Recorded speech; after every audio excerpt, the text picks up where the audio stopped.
Alors salut tout le monde, j'espère que vous allez bien, on se retrouve pour une nouvelle vidéo achat manga et je sais pas si vous l'avez remarqué mais ça m'a pris un temps fou quand même. Les étagères derrière moi sont de nouveau pleines et je vous garantis que ça a pas l'air comme ça, mais pour ceux qui rangent des mangas et quand même assez souvent, vous devez le savoir, mais ça prend un temps quand même assez colossal, surtout que là j'ai dû retirer pas mal de mangas des pochettes de protection pour ensuite les remettre de nouveau sous pochette. Donc voilà, c'est quand même un travail assez de dingue. Après ça reste une partie de plaisir, donc je m'en plains pas trop non plus et c'est toujours agréable d'entretenir un peu ces mangas de temps en temps. Sinon à part ça, nouvelle vidéo achat avec, comme à chaque fois pour ne pas changer, vraiment énormément de nouveautés avec franchement d'énormes bonnes surprises. Et on va tout d'abord commencer avec les éditions Kana avec leur nouveauté, le volume 1 de Countdown générique romance. La plupart d'entre vous ont dû le reconnaître juste à la cover, mais en effet c'est par le même auteur que Après la pluie, donc c'est vrai que j'attendais quand même énormément étant donné que son premier manga moi m'avait quand même pas mal marqué à l'époque, de loin par son scénario, parce que voilà, faut se dire que Après la pluie c'est un manga qui sort quand même un peu des sentiers battus, même si on sera d'accord que sur la fin j'ai pas l'impression qu'il a assumé tous les choix qu'il a fait dans le manga, et surtout sur le style graphique. Et pour tout vous dire, j'étais quand même assez surpris, mais je n'ai appris l'existence du titre que un peu avant sa sortie officielle. Il y avait un petit kit presse qui allait avec, donc ça s'ouvre. À l'intérieur, on a la présentation du manga comme vous pouvez le voir, et en plus de ça, quelques planches dans un papier quand même un peu cartonné. Je vous laisse les voir, mais franchement à l'intérieur du manga on a des planches qui sont quand même beaucoup plus belles et quand même beaucoup plus marquantes. Quoique celle-ci, faut se dire qu'elle tape quand même un peu dans l'œil. Pour vous faire un résumé rapide, et vous allez voir qu'en soi c'est pas si compliqué que ça.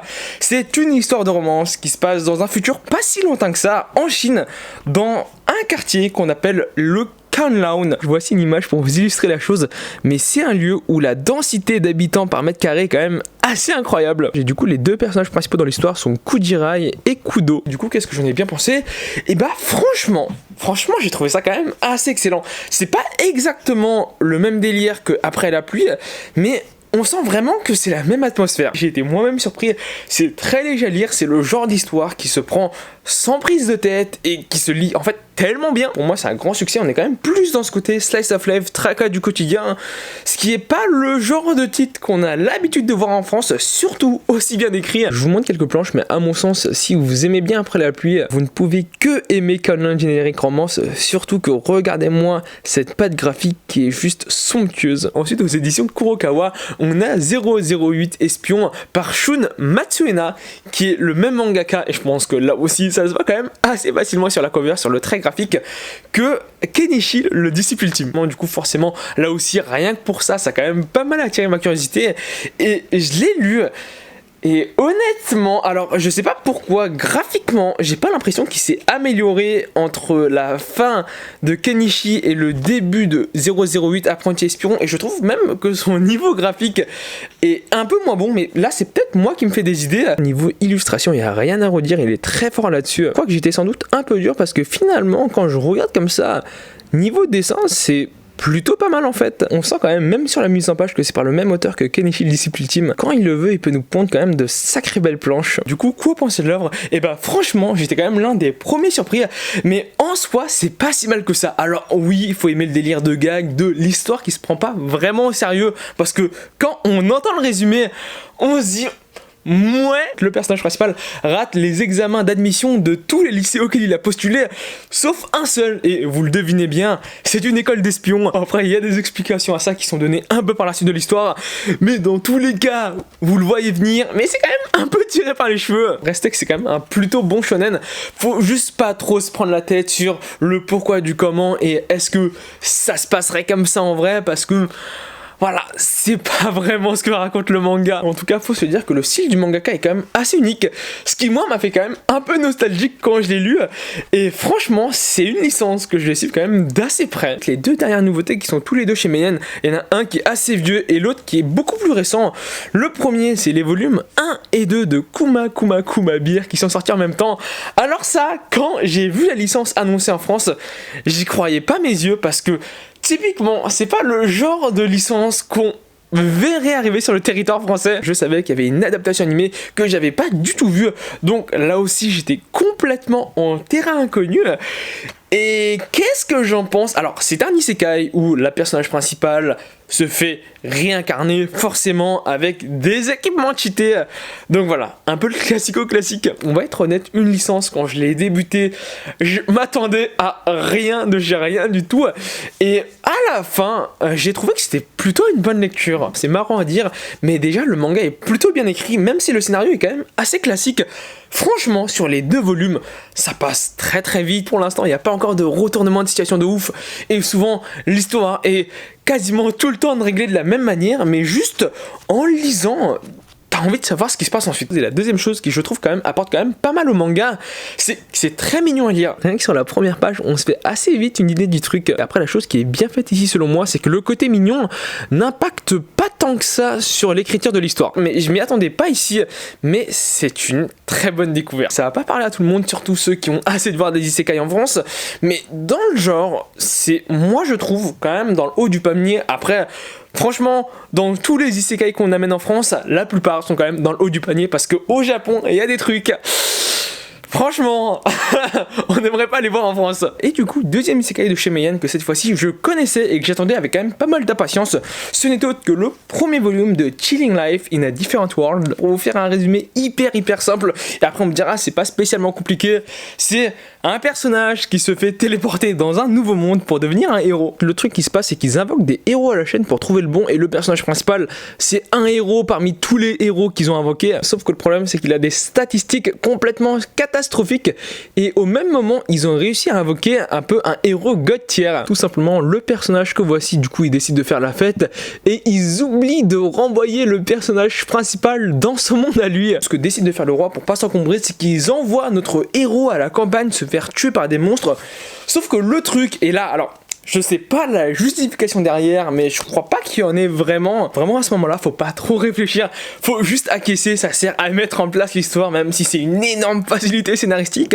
Il arrive dans la forêt, il y a une icône qui s'ouvre, voulez-vous lancer le sort de purification? Le sort se lance, sauf que coïncidence, dans cette forêt en question se cachait l'armée du roi des démons. Il passe alors du niveau 1 au niveau 367, et toutes ces statistiques sont mises au maximum. Vous pouvez voir le signe plus infini ici. Et comme il est indiqué dans le titre, il va pas se prendre la tête à aller affronter le roi des démons, tout ça, quoique il pourrait le battre limite en 2 secondes, il va juste faire sa vie tranquille pépouze. Là aussi je trouve que c'est un excellent isekai. Alors c'est pas le genre de titre révolutionnaire non plus, mais franchement, pour une bonne lecture, sans prise de tête, pour ceux qui aiment bien le genre, allez-y les yeux fermés, parce que juste, c'est excellent quoi. On arrive maintenant sur les séries en cours avec tout d'abord aux éditions Pika, il y a quand même pas mal de trucs.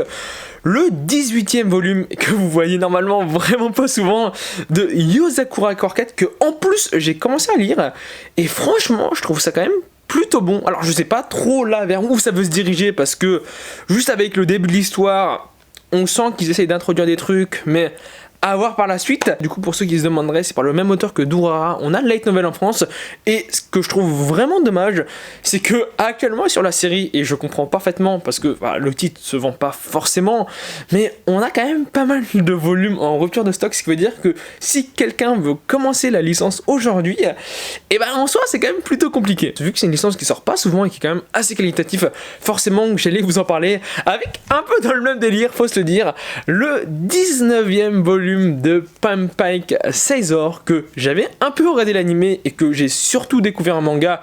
Là aussi un excellent titre, sauf que le problème c'est qu'on a les premiers volumes qui sont un peu en rupture de stock. Si un jour vous avez l'occasion de découvrir, allez clairement jeter un petit coup d'œil. Après c'est sûr que c'est pas les séries les plus tout public non plus. Toujours avec les éditions Pika, on a ensuite le 3e volume de Kaguya-sama Love is War. Alors moi ça me fait quand même assez marrer, parce qu'il y a des personnes qui ont dit ouais mais la cover elle est mensongère parce qu'à l'intérieur c'est pas si bien dessiné que ça. Alors c'est vrai que la cover est quand même sacrément belle, et que c'est vrai aussi que le dessin à l'intérieur du manga est pas complètement identique non plus. C'est pas mauvais non plus, mais c'est sûr que ça change quand même un peu. Je vous laisse constater par vous-même, mais à la lecture c'est quand même assez fluide, et la mise en page est plutôt bien faite en soi. Même moi à l'époque quand j'avais découvert, j'étais quand même assez déboussolé, mais au bout des 5 premiers chapitres, une fois qu'on a passé le cap, par la suite vraiment ça passe sans problème. Surtout qu'à mon sens, Kaguya-sama Love is War, c'est une licence qu'il faut absolument au moins découvrir, parce que c'est un manga de romance, alors ça c'est pas rare non plus, mais qui est en même temps classé vraiment dans la catégorie humour. Et ça en manga, c'est pas si courant que ça, des mangas romances qui sont drôles. Même des mangas d'humour tout court, c'est pas si courant que ça.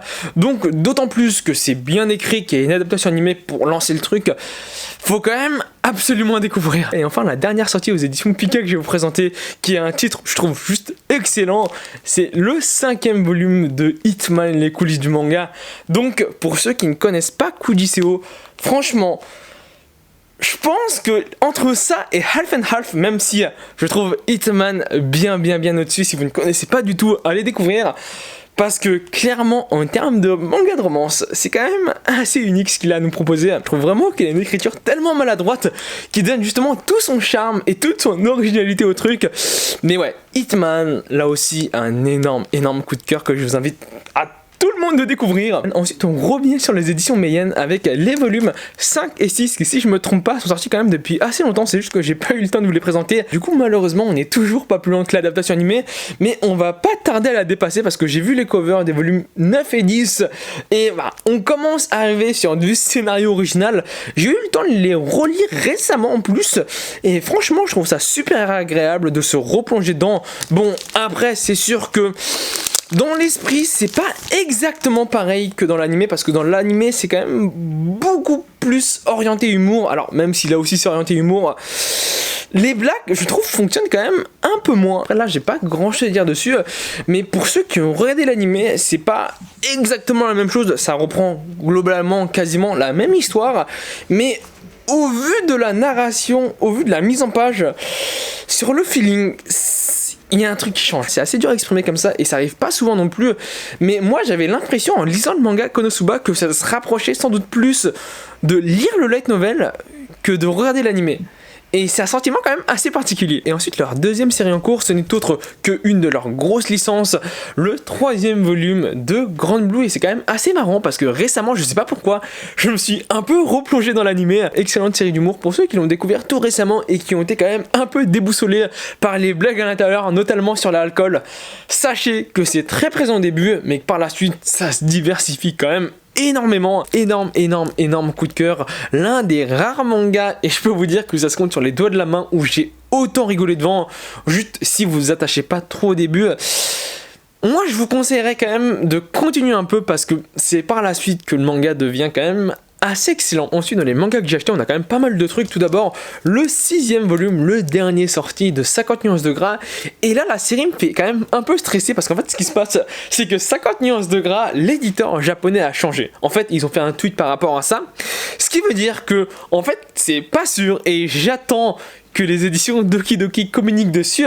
Bah c'est pas sûr que les éditions Doki Doki puissent avoir la suite de la licence, parce que eux ils ont signé avec un éditeur, et vu que le mangaka passe chez un autre éditeur, et bah les droits de la licence changent d'éditeur, ce qui veut dire que ils les auront pas forcément. Alors j'espère vraiment qu'ils les reprennent, parce que franchement c'est une des licences que moi j'aime quand même énormément, donc je trouverais ça quand même vraiment dommage, surtout que un titre qui s'arrête en plein milieu, c'est jamais très joli à voir. Je crois qu'il y a 7-8 volumes au Japon, toujours en cours. Donc je sais pas comment ou quand va sortir le volume 7, même s'il n'a pas été annulé entre temps. Là aussi une série que j'aime énormément et qui malheureusement n'est pas assez connue. Mais là avec l'adaptation animée qui va venir, je me dis ça va peut-être relancer le truc. C'est The Dungeon of Black Company aux éditions Komiku. C'est un isekai oui, mais ça n'a strictement aucun rapport avec les autres isekai. C'est plus dans le délire d'exploiter les autres pour créer une société. Si on devait le comparer à quelque chose, la série qui lui ressemblerait sans doute le plus, c'est Konosuba, mais c'est tellement différent. En plus de ça, sur le dessin c'est excellent, mais un isekai super original, ça vaut quand même le coup d'œil. Et enfin pour terminer la vidéo, deux licences dont une que vous connaissez forcément, et on va débuter par celle-ci. Je me suis pris les volumes 13, 14, 15, 16 et le 17e collector de Demon Slayer Kimetsu no Yaiba, et ça c'est tous les volumes qui me manquaient pour être à jour. Alors pourquoi je les ai achetés soudainement? Et bah tout simplement parce que j'ai vu le film Demon Slayer, le train de l'infini, si je me trompe pas, le nom c'est ça en français. Je m'étais dit, je l'avais déjà lu au manga auparavant, donc ça n'a pas vraiment d'intérêt, et finalement je suis allé le voir et le film est juste exceptionnel. Vraiment le film est exceptionnel, et je me suis dit bon allez je mets à jour, parce que alors c'est sans doute le meilleur arc du manga, et je pense que la plupart des gens seront d'accord que c'est le meilleur arc du manga, parce que c'est tellement bien écrit, c'est assez incroyable. Forcément, quand j'étais aussi marqué, je mets à jour sur la licence, surtout que le coffret 17 collector, en fait, je pense que si je l'achète pas maintenant, dans un mois, il est beaucoup plus galère à trouver. Et enfin, quelque chose qui ne m'était encore jamais arrivé jusque-là, je me suis pris les volumes 9, 10, 11 et le 12e qui est l'avant-dernier de Hell's Paradise. Sauf que le problème, et vous me direz en quoi c'est un problème, c'est que j'ai terminé la licence au Japon, donc j'ai lu le 13e volume, je connais la fin, et en connaissant la fin, je me suis jamais fait la remarque du je pense pas que je vais garder la licence parce que l'arc final, même le dernier volume, non, même les 3-4 derniers chapitres sont juste même assez exécrables. C'est vraiment la première fois de ma vie que ça arrive. Généralement, j'arrive à faire abstraction, mais là, je sais pas, en lisant le dernier chapitre, j'ai eu le déclic de non, je sais pas.